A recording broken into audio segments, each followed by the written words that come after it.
So it's 80% mental. Your ability to act in spite of fear, act in spite of how you feel, act in spite of your mood. Your ability to act and make decisions is what will bring you what you want. A very good friend of mine filed bankruptcy in his mid-20s. But he just takes action. He had started businesses, things didn't work out, he had to file bankruptcy.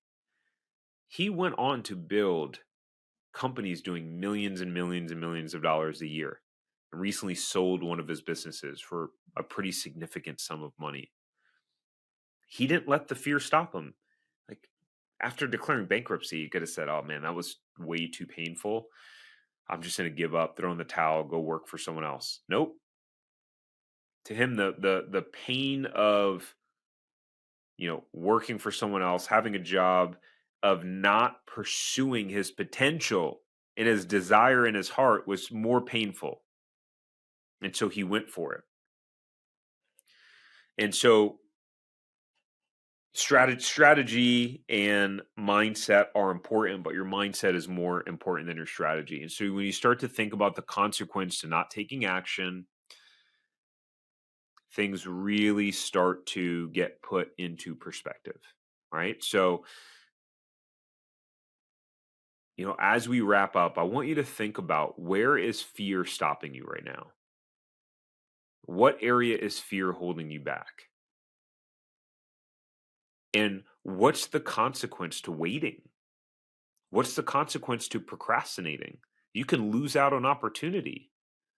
Someone else can get the opportunity before you. You can miss out on what it is that you want. You stay stuck in your current situation.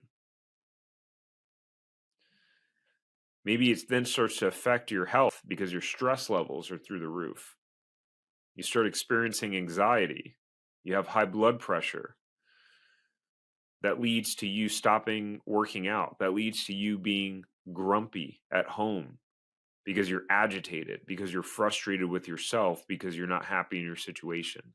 Then how does that impact your family life?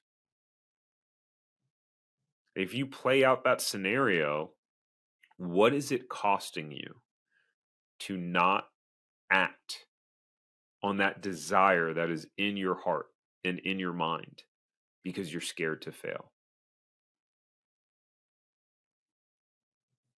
And so I want you to think about that and play out those exercises, play out that scenario, so that you can go ahead and move forward. And maybe sometimes you say, "I'm not willing to do it, and I'm fine with living with the consequence," and that's cool too.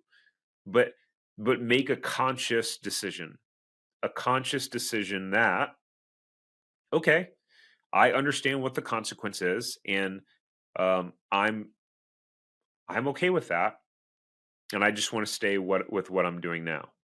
That can also be okay unless you start feeling regret, right? If you start feeling regret, that becomes a part of the consequence. If you're constantly living with this, what if I would have, is that a consequence that you're willing to deal with?